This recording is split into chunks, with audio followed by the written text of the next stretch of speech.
Hi everybody, it's Don and I hope you're having a fantastic day. Well, I'm going to tell you a secret. I have a secret that I have been keeping from everybody on this cruise. And it's going to make a lot of people angry at me. Well, have you ever heard the term data broker?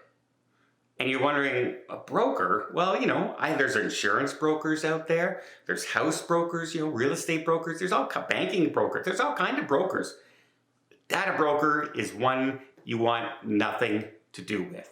A data broker is one of those companies or people out there that when you're searching the web, they are collecting all the information that you're doing. And they're putting it into a folder under your name.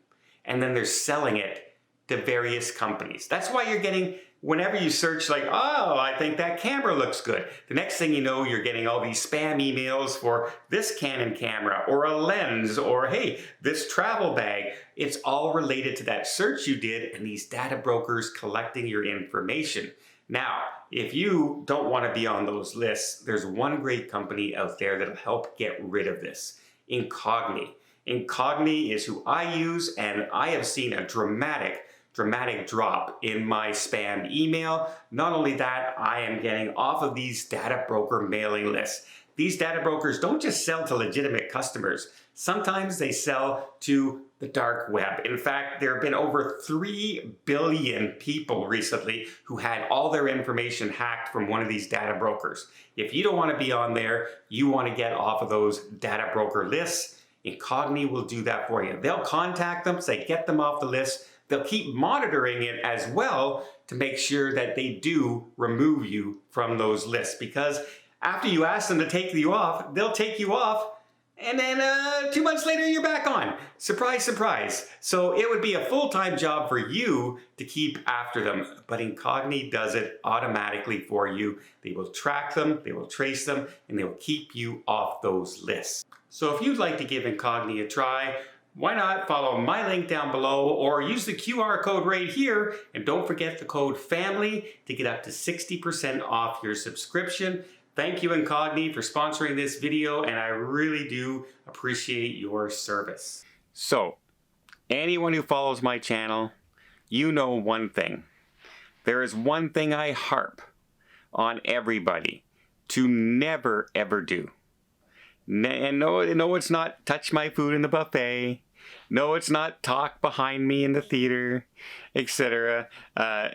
It's never travel without travel insurance. Medical. I don't care if you lose the cost of the cruise or a hotel or your flights. Medical. Because medical is the one that can bankrupt you. That, if you don't have enough money in the bank to cover medical expenses, you could go, lose your home, lose everything.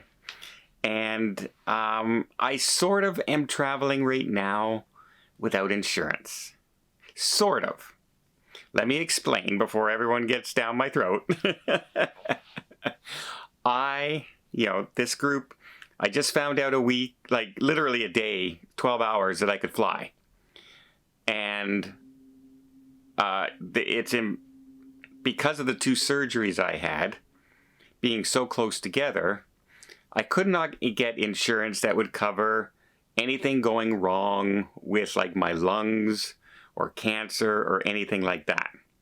I do still have insurance that covers me for an accident, like breaking my leg, tripping down the stairs, getting hit by a motorcycle, all that kind of stuff.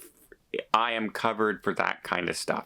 But if it was directly related to my lungs, like I started having lung issues or anything like that, then I don't have insurance for that. So that's why I waited to the very last minute to find out if I could cruise. I had to get my x-rays done of my lungs to make sure there was no more infection. I had to make sure I could get pills to make sure there was no more infection.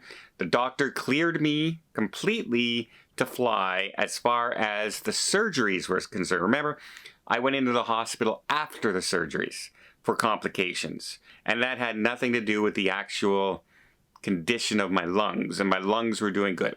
We hit almost 9,000 steps yesterday. We were walking so much, Tony and I, around Ketchikan. So the lungs are doing much, much better and doing really well.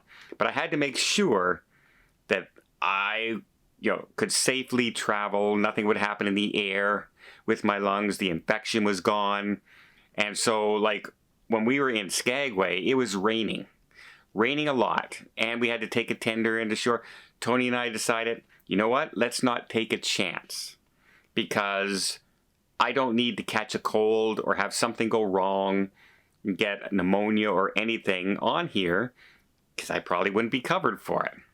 I may be covered for it if it doesn't, directly related, but then the insurance could get involved and say, we don't want to pay you, etc. So we really took things in stride. And we avoided doing a lot of things that would possibly, affect the lungs or anything like that. But once again, I was completely cleared to fly by my doctors, and the infection in the lungs was gone. I'm still on the medication till the end of the month, and so the chances of anything happening there were very, very minimal.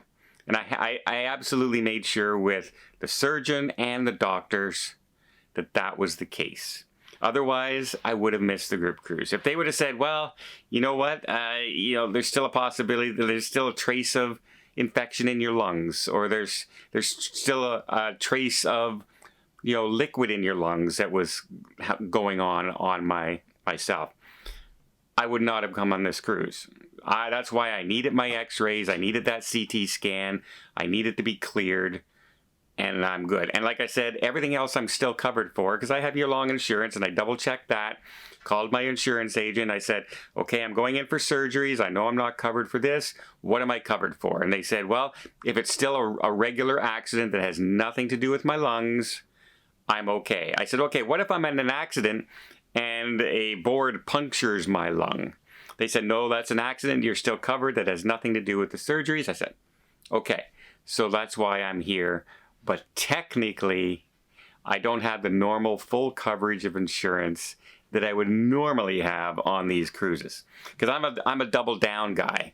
I have year-long insurance, and I always take the cruise insurance as well. Now, the good thing is, my next trip, which I'm leaving for, I believe I leave on the 4th of next month in August, so 3 weeks away or so, I am past the time required to get the insurance. So I'm able to get insurance for that trip, as long as nothing pops up between now and then.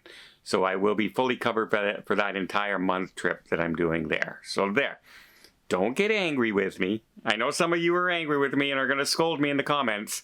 I know you're going to do it. But I was not going to miss the group cruise. And I know I'm stupid. But I made extra sure, double-checked with doctors, double-checked with everything. And the risk was very, very minimal. Like I said, I'm covered for everything else. Slipping, falling, tripping, you name it, that's covered. So it was a much less risk than having no insurance whatsoever. So that's my secret. Don't hate me for it.